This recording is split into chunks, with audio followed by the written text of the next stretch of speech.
古人云：萬法皆空，因果不空。世上存在着4大驚人的因果法則，揭示着人生並非充滿偶然，萬事皆有其內在因果聯繫。人生似海，潮起潮落，那些始終能夠主導自己命運的人，都深諳這4大因果法則。第一個是回聲法則，世界宛如一個巨大的空谷，生命恰似一種回聲，你發出何種聲音，便會聽到何種回應。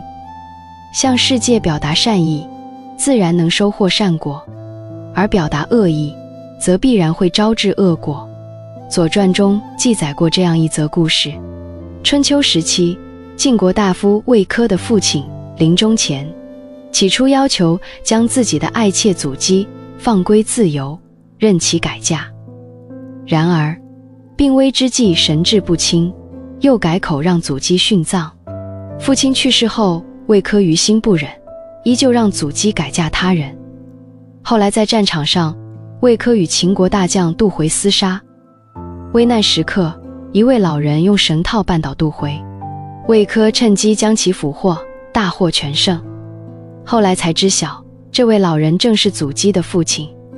佛家有言：萬般帶不走，唯有業隨身。一個人一生所行的善事與惡事，都會以各種形式返回到自身。愛出者愛返，福往者福來，善惡到頭終有報。保持敬畏之心，積德行善，方能規避禍患，讓福氣常伴左右。第二個是磁場法則，《道德經》中講：同於道者，道亦樂得之；同於德者，德亦樂得之。追求道的人，道會樂於成全他；追求德的人，德也會樂於成全他。人生恰似一個磁場，你相信什麼，就能吸引什麼，吸引什麼，就能成為什麼。物隨心轉，境由心造。一個人內心若相信美好，便會吸引美好，收穫美好。有這樣一個故事，皇帝做了一個夢，夢裡山倒了，水乾了，花謝了。他醒來後將此夢告知皇後，皇後說：不好啊，山倒了意味着江山不保，水乾了表明民心離散，花謝了說明好景不長。皇上一聽，整日憂心忡忡，無心打理朝政，身體也每況愈下，國家漸漸動盪。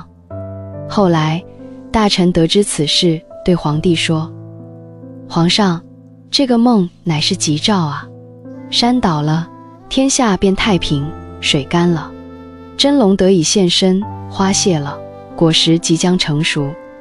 皇帝一聽，頓時精神振奮，身體逐漸好轉，做事也充滿動力。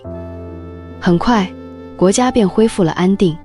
正如心理學家馬斯洛所說，心態改變態度，態度改變習慣，習慣改變性格，性格改變命運。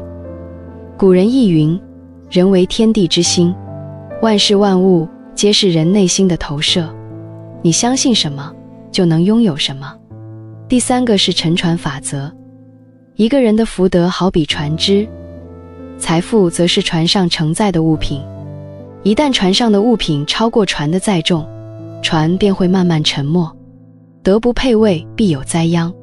一個人的福氣若超過德行，遲早會招來災禍。五代後唐莊宗的皇後劉氏為人貪婪，憑借權勢在民間大肆斂財。當國庫無錢發放軍糧時，後宮的財物卻堆積如山。宰相多次進諫，希望劉皇後暫借銀錢發放軍饷，她都拒不答應。後來李嗣源發動兵變，莊宗眾叛親離，被亂兵所殺。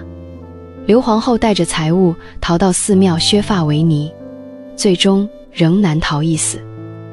了凡四訓說，百金財富必定是百金人物，千金財富必定是千金人物。一個人有多大的福德，才能承載多大的財富。